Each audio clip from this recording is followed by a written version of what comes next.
আমাদের এই অনুষ্ঠানটি শুধুমাত্র খ্রিস্টানদের জন্য প্রস্তুত করা হয়েছে এবং পবিত্র বাইবেলের শিক্ষার ভিত্তিতে তাদের বিশ্বাসকে দৃঢ় করা ও আধ্যাত্মিক বিকাশে উৎসাহিত করার উদ্দেশ্যে পরিচালিত হয়। অন্য কোনো ধর্ম, বিশ্বাস বা মতাদর্শের সমালোচনা, বিরোধিতা বা অবমূল্যায়ন করার কোনো উদ্দেশ্য আমাদের নেই। আমরা সকল ধর্ম ও সম্প্রদায়কে গভীরভাবে সম্মান করি এবং এই অনুষ্ঠানের কোনো বিষয়বস্তু কারোর অনুভূতি, বিশ্বাস বা ধর্মীয় ভাবাবেগে আঘাত, অপমান বা অসম্মান করার উদ্দেশ্যে উপস্থাপন করা হয়নি।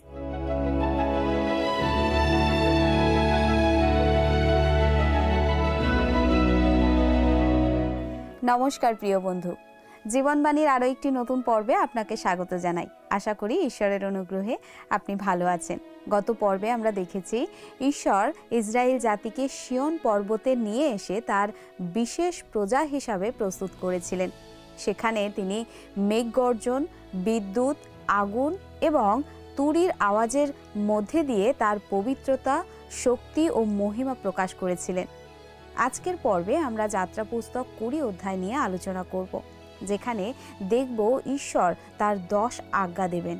এই আজ্ঞাগুলো ঈশ্বরের পবিত্রতা ও ধার্মিকতার আদর্শকে প্রকাশ করে এবং মানুষের বাধ্য থাকার প্রয়োজনীয়তাকে তুলে ধরে। এছাড়া ঈশ্বরের এই মহিমাময় উপস্থিতিতে লোকদের প্রতিক্রিয়া কেমন ছিল তাও আজ আমরা দেখব। তাহলে চলুন আজকের অধ্যয়ন শুরু করা যাক।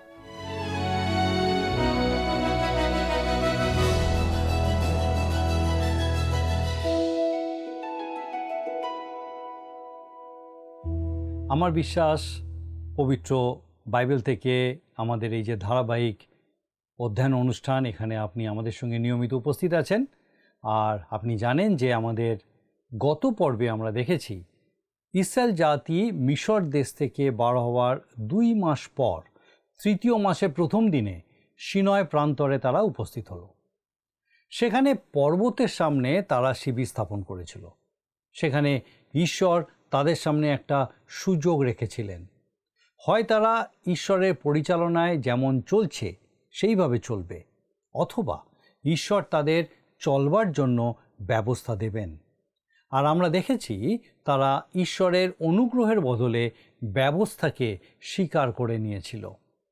তারা পবিত্র হয়ে সিনয় পর্বতের তলদেশে জমা হয়েছিল ঈশ্বরের ব্যবস্থা গ্রহণ করার জন্য।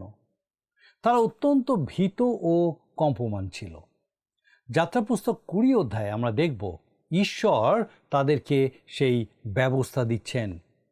প্রথমে সেই বিখ্যাত 10 আজ্ঞা দেওয়া হয়েছিল, কিন্তু সেটা ব্যবস্থার একটা ছোট্ট অংশ মাত্র। এখানে বেদির বিষয়েও নির্দেশ দেওয়া হয়েছে। ব্যবস্থা এবং বেদি দুটো পরস্পর সম্পর্কিত। ব্যবস্থা এটাই প্রকাশ করে যে মানুষ পাপী এবং তার জন্য একজন উদ্ধারকারীর প্রয়োজন আছে। একটা বেদির দরকার আছে যার উপরে বলি উৎসর্গ করতে হবে, কারণ পাপের জন্য রক্তপাত অবশ্যই দরকার। কারণ রক্তপাত ছাড়া পাপের মুক্তি ঘটে না। আপনার ঘরে একটা আয়না থাকতে পারে যেটা আপনার শরীরে কোথায় ময়লা আছে তা দেখিয়ে দেয়, কিন্তু এটা সেই ব্যবস্থার মতো। আবার ঠিক ওই আয়নার নিচে একটা বেসিন আছে, যেন আপনি যে ময়লা দেখেছেন তা ধুয়ে ফেলতে পারেন। আয়না দিয়ে নিশ্চয়ই আপনি আপনার শরীরের ময়লা ধুতে পারবেন না। ঠিক সেই রকম ব্যবস্থা আপনাকে আপনার ময়লা থেকে, আপনার পাপ থেকে আপনাকে মুক্তি দিতে পারে না। সেটা শুধু আমাদের পাপকে প্রকাশ করে। রক্তের এক ঝর্ণা আছে যা প্রভু যিশুর শরীর থেকে ঝরে পড়ছে। সেই ঝর্ণার রক্তে পাপী স্নান করে পাপের সমস্ত কালিমা থেকে উদ্ধার পায়। ব্যবস্থার প্রথম অংশে যে 10 আজ্ঞা ইসরায়েল জাতিকে দেওয়া হয়েছিল সেটা একটা নৈতিক আচরণ বিধি মাত্র। আসুন আমরা পাঠ করি যাত্রা পুস্তক 20 অধ্যায়ের প্রথম 2 পদ। যাত্রা পুস্তক 20 অধ্যায় 1 আর 2 পদ। আর আমি যেরকম সবসময় আশা করি ঈশ্বরের সন্তান রূপে আপনার কাছে আপনার নিজের বাইবেল আছে, যে বাইবেল আপনি প্রতিদিন পড়েন। আসুন আমার সঙ্গে যাত্রা পুস্তক 20 অধ্যায় 1 আর 2 পদ একসঙ্গে পড়ুন। আর ঈশ্বর এই সকল কথা কহিলেন, আমি তোমার ঈশ্বর সদাপ্রভু, যিনি মিশর দেশ হইতে দাস গৃহ হইতে তোমাকে বাহির করিয়া আনিলেন। ঈশ্বর বলছেন, আমি তোমাকে মিশরের দাসত্ব থেকে বার করে এনেছি, আর তারই ভিত্তিতে আমি আমার ব্যবস্থা তোমাকে দিতে চাই। ইসরায়েল সন্তানেরা ব্যবস্থা চেয়েছিল, আর ঈশ্বর সেটা মেনে নিয়েছিলেন এবং তাদেরকে তিনি এই 10 আজ্ঞা দিয়েছিলেন।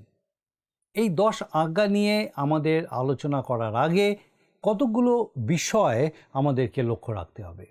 প্রথম বিষয় হলো এক নতুন নৈতিকতা। এই নতুন নৈতিকতা ব্যবস্থা দেওয়ার অনেক আগে থেকেই চলে আসছে। বাস্তবে মানুষ যখন প্রথম ঈশ্বরের অবাধ্য হলো, তখন সেই এদন উদ্যান থেকেই এই নতুন নৈতিকতা চলে আসছে। মহাপ্লাবনের আগে এবং মহাপ্লাবনের পরেও এই নতুন নৈতিকতা ছিল।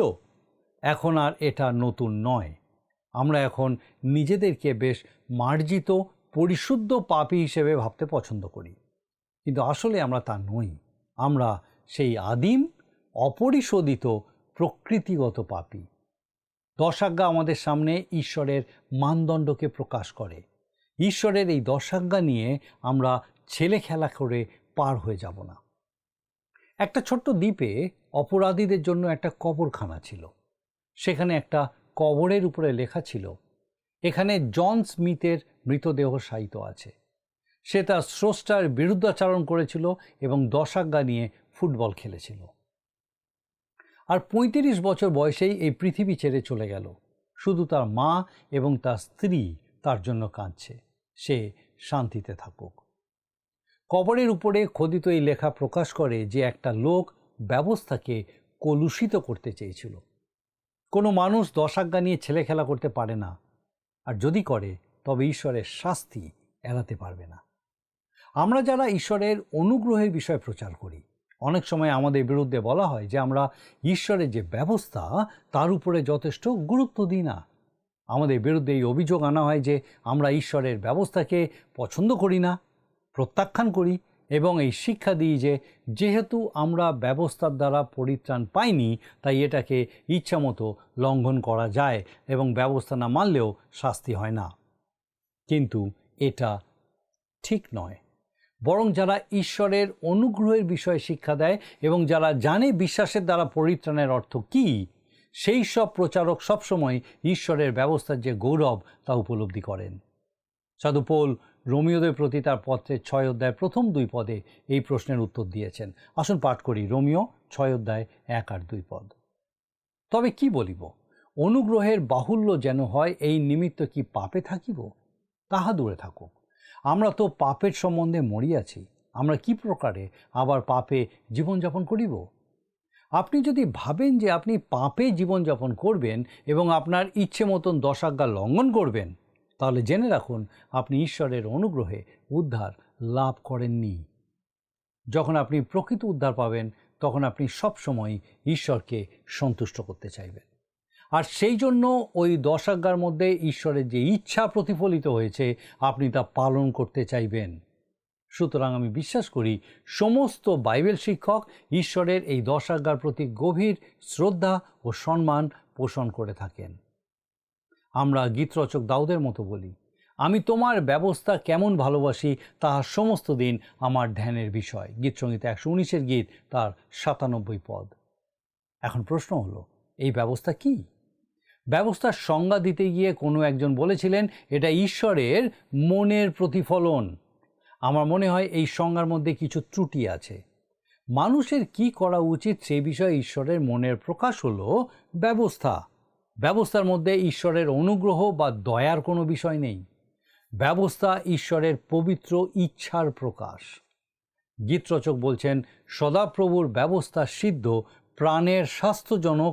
সদাপ্রভুর ব্যবস্থা বিশ্বসনীয়, অল্প বুদ্ধির জ্ঞানদায়ক। গীতসংহিতা 19-এর গীত, 7 পদ। ব্যবস্থা পালনের ক্ষেত্রে আপনাকে নিখুঁত হতে হবে। আমি এমন কাউকে পাইনি যিনি ঈশ্বরের যে মানদণ্ড সেই মানদণ্ডে পৌঁছাতে পেরেছেন। ব্যবস্থা কোনো অস্পষ্ট ভ্রান্ত ধারণা নয়, এর সাথে সৎ উদ্দেশ্যের কোনো সম্পর্ক নেই। আমাদের ঈশ্বরের ব্যবস্থা নিখুঁত, তাই এর জন্য নিখুঁত আনুগত্য প্রয়োজন। প্রভুর ব্যবস্থা সম্পূর্ণ ঠিক, এবং ঠিক ও ভুলের ধারণাগুলি আমাদের পরিবেশের দ্বারা এবং আমাদের পতিত স্বভাবের দ্বারা প্রভাবিত হয়। ব্যবস্থা হলো ঈশ্বরের একটা প্রকাশ। ঈশ্বর ঠিক ও ভুলের মধ্যে সীমারেখা টেনেছেন। আপনি কিভাবে জানবেন কোনটা সঠিক? ঈশ্বর আমাদের বলে দেন কোনটা সঠিক। বর্তমান প্রজন্ম যারা স্বাধীনতার জন্য এত উদ্গ্রীব, তারাও এখন প্রশ্ন করছে কোনটা ঠিক। তারা বলে চুরি করা অন্যায় কেন? তারা চুরি করতে ভয় পায় না। আবার নরহত্যা করিও না ঈশ্বরের এই আজ্ঞাটি তারা ভালোবাসে, কারণ তারা মনে করে কোনো অপরাধীকে মৃত্যুদণ্ড দিয়ে সরকার যখন খুন করে সেটা অন্যায়। তাদের চিন্তাধারার মধ্যে কোনো সঙ্গতি নেই। ব্যবস্থা সম্বন্ধে তারা সম্পূর্ণ অজ্ঞ, কিছুই জানে না। জানেন মিথ্যা কথা বলা বা চুরি করা কেন অন্যায়? এটা অন্যায় কারণ ঈশ্বর বলেছেন এটা অন্যায়। আপনি বলতে পারেন সেটা তো মানুষেরই ভালোর জন্য। হ্যাঁ, অবশ্যই মানুষের ভালোর জন্য। যদি মানুষ তা মেনে চলতে পারে তাহলে ব্যবস্থা সত্যি অপূর্ব সুন্দর। কিন্তু মানুষ ব্যবস্থা মেনে চলতে পারে না। তাই এই সমস্ত আইন, অথবা যখন আপনি আপনার ঘরের দরজায় তালা দেন, অথবা যখন আপনি ব্যাংক থেকে টাকা ধার নেন, তখন আপনাকে অনেক কাগজে সই করতে হয়। কেন জানেন? এই সব কিছু প্রমাণ করে যে মানুষ আর মানুষকে বিশ্বাস করতে পারে না। একটা সময় ছিল মানুষের মুখের কথার মূল্য ছিল, মানুষ তা বিশ্বাস করত। কিন্তু আজকের দিনে এটা আর চলে না। ব্যবস্থা বা আইন হলো মানুষের আচরণের একটা মানদণ্ড। চুরি করা, মিথ্যে কথা বলা, ব্যভিচার করা, এগুলো সবই অন্যায়, কারণ ঈশ্বর বলেছেন এগুলো অন্যায়। ব্যবস্থা বা আইন নিজে থেকেই সক্রিয় হয় না। যিনি ব্যবস্থা প্রদান করেন তার অবশ্যই ক্ষমতা থাকা উচিত সেগুলো কার্যকারী করার। ঈশ্বর ক্ষমতার সাথে তার ব্যবস্থা কার্যকর করেন। উদাহরণ হিসেবে আমরা মাধ্যাকর্ষণ শক্তির কথা বলতে পারি। আপনি ইচ্ছামতো উঁচুতে উঠতে পারেন, কিন্তু আপনাকে সাবধান থাকতে হবে, হাত ফসকালে হবে না। মাধ্যাকর্ষণের নিয়ম সর্বদা সক্রিয়, আপনি সেটাকে উল্টাতে পারবেন না। আপনি ভাবতে পারেন যে আপনি তা পাল্টে দিতে পারবেন, কিন্তু দেখবেন তাতে নিজেরই ক্ষতি হবে। অনেকে মনে করে তারা ঈশ্বরের 10 আজ্ঞা যেমন খুশি লঙ্ঘন করতে পারে, তাতে তাদের কিছু এসে যাবে না। এ প্রসঙ্গে আমার একটা গল্প মনে পড়ছে। একটা খামখেয়ালি লোক একবার ঠিক করেছিল যে একটা 102 তলা বাড়ির উপর থেকে সে নিচে ঝাঁপ দেবে এবং উড়ে উড়ে দেখবে কেমন লাগে। সে যখন সেই বাড়ির ছাদ থেকে ঝাঁপ দিল, তখন 50 তলার জানালা থেকে একজন লোক তাকে জিজ্ঞাসা করলো কেমন লাগছে। লোকটা উত্তর দিয়েছিল, এখনও পর্যন্ত সব কিছুই বেশ ভালোই। কিন্তু সেখানেই মাধ্যাকর্ষণের শক্তি শেষ হয়ে যায়নি। আরও 50 তলার নিচে গেলে লোকটি বুঝতে পারবে এখনও পর্যন্ত সব কিছু কিন্তু মোটেই ভালো নয়। গুরুত্বপূর্ণ বিষয় হলো, কোনো ব্যবস্থাকে ব্যবস্থা হিসেবে মান্যতা দিতে গেলে তাকে কার্যকারী করতে হবে। জিএসকেল ভাবদী পুস্তকে ঈশ্বর বলেছেন, যে প্রাণী পাপ করে সেই মরিবে। জিএসকেল 18 অধ্যায় 4 পদ। ব্যবস্থাকে কার্যকারী হতে হবে এবং যে ব্যবস্থা লঙ্ঘন করে তাকে শাস্তি পেতেই হবে। আরও একটা দৃষ্টিভঙ্গি রয়েছে, সেটারও সংশোধনের দরকার। সেটা হলো ব্যবস্থা এবং অনুগ্রহকে গুলিয়ে ফেলা এবং সেগুলিকে একসাথে রাখা। ব্যবস্থা এবং অনুগ্রহকে একসাথে রাখা মানে ব্যবস্থার মহিমাকে ও তার অর্থকে ছোট করা। ব্যবস্থা বা আইনে কোনো ভালোবাসার ব্যাপার নেই, সেখানে কোনো অনুগ্রহেরও বিষয় নেই। অনুগ্রহকে যদি ব্যবস্থার সাথে মিশিয়ে দেওয়া হয়, তাহলে অনুগ্রহের যে উত্তমতা এবং অনুগ্রহের যে গৌরব সেটাই হারিয়ে যায়। অনুগ্রহ এক আশ্চর্য, আকর্ষণীয় এবং আকাঙ্ক্ষিত বিষয়, কিন্তু যখন অনুগ্রহের সাথে ব্যবস্থা মিশে যায়, তখন অনুগ্রহের এই সমস্ত গুণগুলো হারিয়ে যায়। অনুগ্রহের সাথে যদি ব্যবস্থা জুড়ে যায়, তাহলে পাপীর প্রয়োজন মেটে না। ব্যবস্থা বলে মানুষের কেমন হওয়া উচিত, অনুগ্রহ জানায় ঈশ্বর কীরকম। ব্যবস্থার মহিমা আমাদের সকলকে বুঝতে হবে। ব্যবস্থা প্রকাশ করে ঈশ্বর কে, এটা আরও জানায় যে ঈশ্বর আর মানুষের মধ্যে বিশাল পার্থক্য রয়েছে। গালাতীয় পত্রে 4 অধ্যায় 21 পদে সাধু পৌল একটা প্রশ্ন করেছেন, বলো দেখি, তোমরা তো ব্যবস্থার অধীন থাকিতে ইচ্ছা করিতেছ, তোমরা কি ব্যবস্থার কথা শুনো না? আমাদের উচিত ব্যবস্থা যা বলে সেটা শোনা, কারণ ব্যবস্থা তথা 10 আজ্ঞার দাঁড়িপাল্লাতে আমাদেরকে মাপা হয়েছে, আর দেখা গেছে আমরা অসম্পূর্ণ। আপনি অন্যের সাথে নিজের তুলনা করবেন না। পাহাড়ের উপরে দাঁড়িয়ে থাকা কোনো লোকের পক্ষে অন্য আরেকজন যে ছোট ঢিবির উপরে দাঁড়িয়ে আছে তাকে বলা খুব সোজা যে আমি তোমার থেকে অনেক উঁচুতে, কিন্তু সে চাঁদ বা স্বর্গের উচ্চতার কথা ভাবতে পারে না। ঠিক সেই রকম আপনি ঈশ্বরের মানদণ্ডে পৌঁছাতে পারেন না, সেটা মাপতেও পারেন না। ব্যবস্থা এটাও প্রকাশ করে যে মানুষ কী রকম। ঈশ্বর এবং মানুষের মধ্যে যে ফাঁক, সেখানে সংযোগ স্থাপন করতে মানুষ যে অক্ষম, ব্যবস্থা সেটাও প্রকাশ করে। রোমীয়দের প্রতি পত্রের 3:19 বলা হয়েছে, আর আমরা জানি ব্যবস্থা যাহা কিছু বলে তাহা ব্যবস্থার অধীন লোক দিওকে বলে, যেন প্রত্যেক মুখ বদ্ধ এবং সমস্ত জগৎ ঈশ্বরের বিচারের অধীন হয়। আবার রোমীয় 8:3 সাধু পৌল বলছেন, কারণ ব্যবস্থা মাংস দ্বারা দুর্বল হওয়াতে যাহা করিতে পারে নাই, ঈশ্বর তাহা করিয়াছেন, নিজ পুত্রকে পাপময় মাংসের সাদৃশ্যে এবং পাপার্থক বলিরূপে পাঠাইয়া দিয়া মাংসে পাপের দণ্ডাজ্ঞা করিয়াছেন। সমস্যা ব্যবস্থার মধ্যে নেই, সমস্যা আমাদের মধ্যে। ব্যবস্থা একটা আয়নার মতন। আমরা আগেই দেখেছি যে ব্যবস্থা মানুষের পাপময় অবস্থাকে দেখিয়ে দেয়। অনেকেই আয়নায় নিজেকে দেখে আর ভাবে তারা ঠিকই আছে। একটা গল্পের কথা আপনারা হয়তো অনেকেই শুনেছেন। একবার এক রানী তার আয়নার দিকে তাকিয়ে বলেছিল, আয়না বলো তো সব থেকে সুন্দরী কে? সে আশা করেছিল যে আয়না বলবে, আপনি সব থেকে সুন্দরী। কিন্তু আয়না সত্যি কথাটা বলেছিল, সে অন্য আরেকজনকে সব থেকে সুন্দরী বলেছিল। আর মজার বিষয় হলো, বর্তমান সমাজে প্রচুর মানুষ আয়নার দিকে অর্থাৎ ঈশ্বরের বাক্য এবং 10 আজ্ঞার দিকে তাকিয়ে একই প্রশ্ন করে, আয়না বলো তো কে সব থেকে উত্তম? কিন্তু পার্থক্য হলো, এই লোকেরা নিজেরাই নিজেদের প্রশ্নের উত্তর দিয়ে বলে আমি সব থেকে উত্তম। তারা মনে করে যে তারা ব্যবস্থা মেনে চলে। আমি বলি, আপনি ওই আয়নার দিকে ভালো করে দেখুন, আর আয়না কি বলে সেটা শুনুন। ব্যবস্থা কোনো মানুষকে পাপী করে না, কিন্তু এটা দেখিয়ে দেয় যে মানুষ আসলে পাপী। মানুষকে খ্রিস্টের কাছে নিয়ে আসার উদ্দেশ্যেই ব্যবস্থা দেওয়া হয়েছিল। ব্যবস্থা শিক্ষকের মতন হাত ধরে আমাদেরকে খ্রিস্টের ক্রুশের কাছে নিয়ে আসে আর বলে, ও হে ক্ষুদ্র মানুষ, তুমি পাপী, আর তাই তোমার একজন উদ্ধারকারীর প্রয়োজন। আসুন এখন আমরা 10 আজ্ঞা নিয়ে আলোচনা করব। এই 10টি আজ্ঞাকে দুটি প্রধান ভাগে ভাগ করা হয়েছে।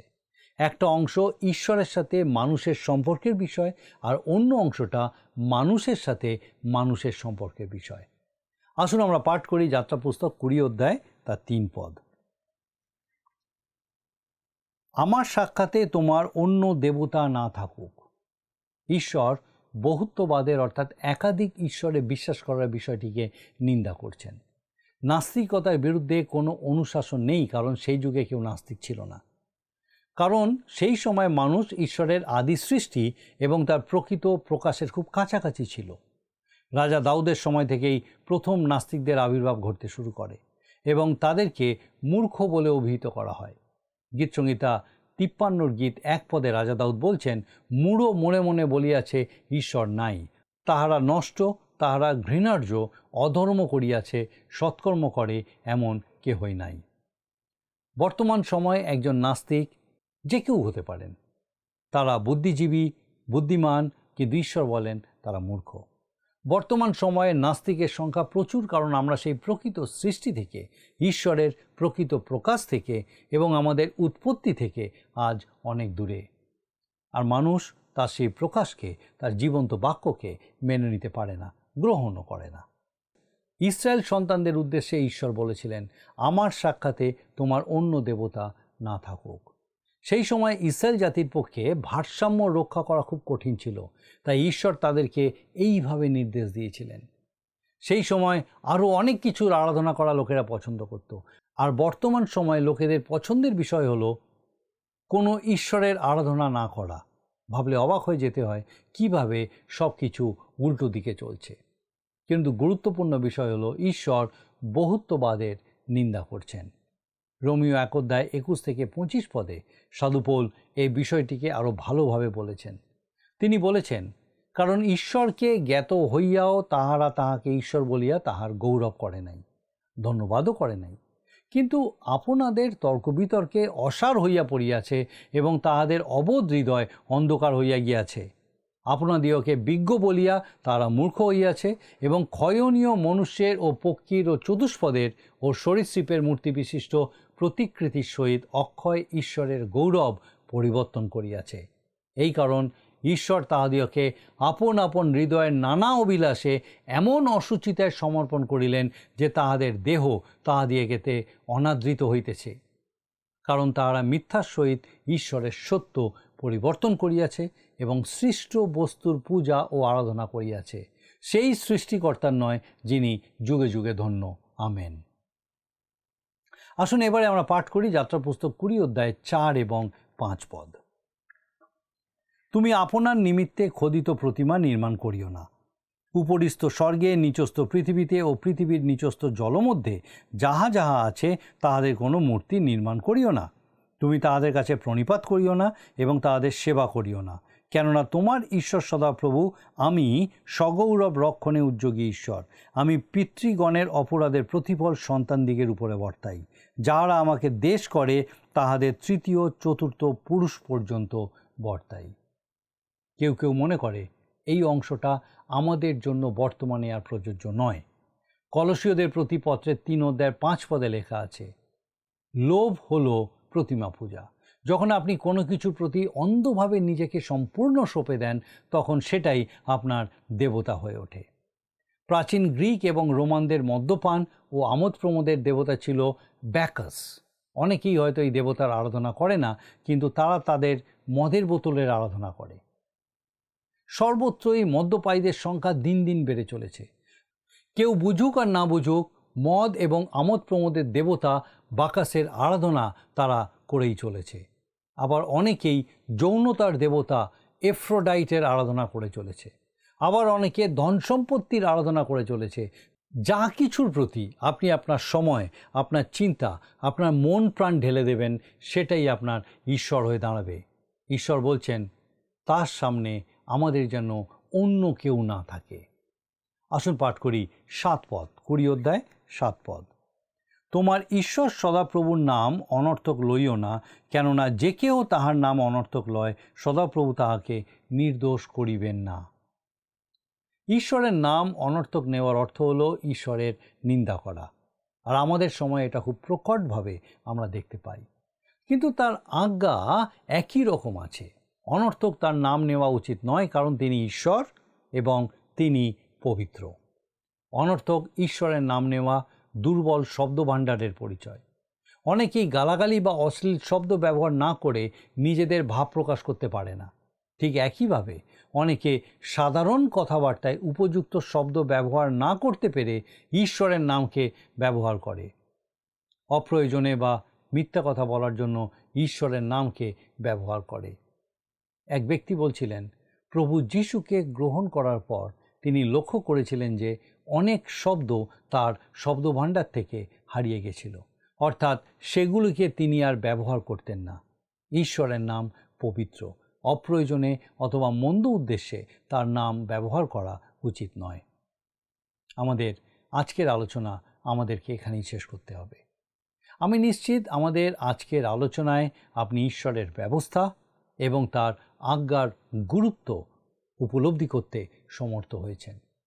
আপনি কি কখনো উপলব্ধি করেছেন যে আপনি ঈশ্বরের ব্যবস্থা পালন করতে, ঈশ্বরের আজ্ঞা মতো জীবনযাপন করতে অক্ষম?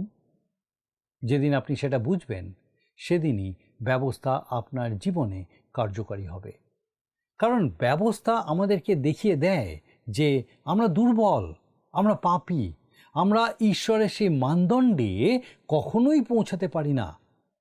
আর তখনই আপনি ঈশ্বরের চরণে নিজেকে সমর্পণ করবেন, ঈশ্বরের কাছে তার অনুগ্রহ ভিক্ষা করবেন। আর তার অনুগ্রহ এই যে আপনি প্রভু যিশুকে ত্রাণকর্তা বলে স্বীকার করবেন। ক্রুশের উপরে পাতিত তার রক্তে আপনি ধৌত হয়ে পাপের কালিমামুক্ত হবেন। তারপর আপনি নিরূপিত পথে সেই দুগ্ধ মধু প্রবাহী দেশের উদ্দেশ্যে প্রান্তরে যাত্রা শুরু করবেন।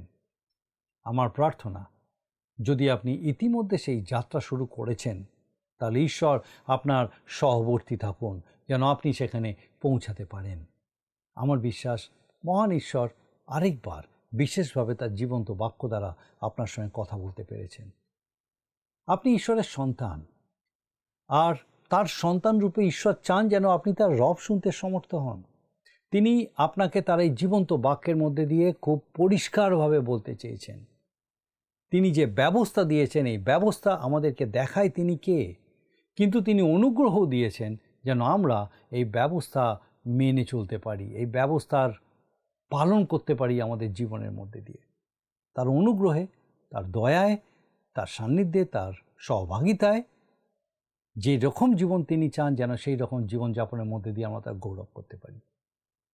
আমার বিশ্বাস ঈশ্বরের বাক্য আপনার সঙ্গে প্রতিনিয়ত কথা বলছে, এবং সেই বাক্য অনুযায়ী যেভাবে ঈশ্বর দেখাচ্ছেন আপনাকে, সেই মতো আপনি জীবন পথে এগিয়ে চলেছেন। আসুন প্রার্থনা করি, আর আমি চাইব এই সময় আপনি আমার সঙ্গে যোগ দিন। আসুন প্রার্থনা করি।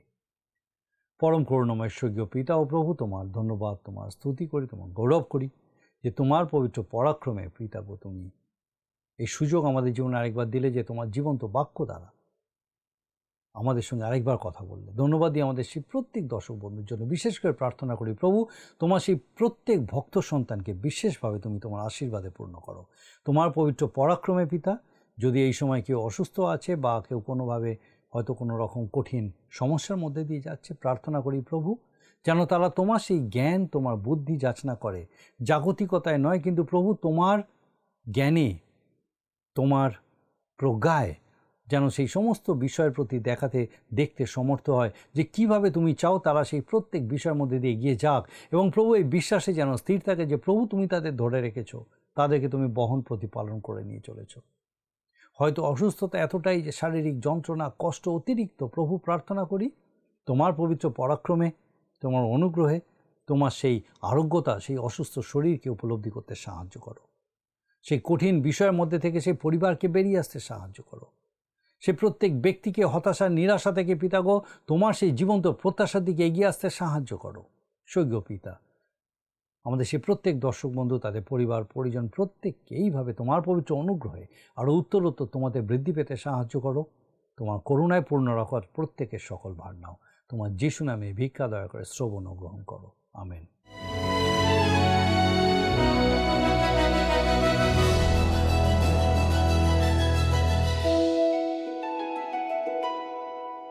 প্রিয় বন্ধু, এই অনুষ্ঠান জুড়ে আমাদের সাথে থাকার জন্য আপনাকে ধন্যবাদ জানাই। আশা করি আজকের পর্বটি আপনার ভালো লেগেছে। আজকের পর্ব থেকে আমরা জেনেছি ঈশ্বরের আজ্ঞা বা ব্যবস্থা তার পবিত্রতাকে প্রকাশ করে এবং একজন ত্রাণকর্তার প্রতি আমাদের প্রয়োজনীয়তাকে তুলে ধরে।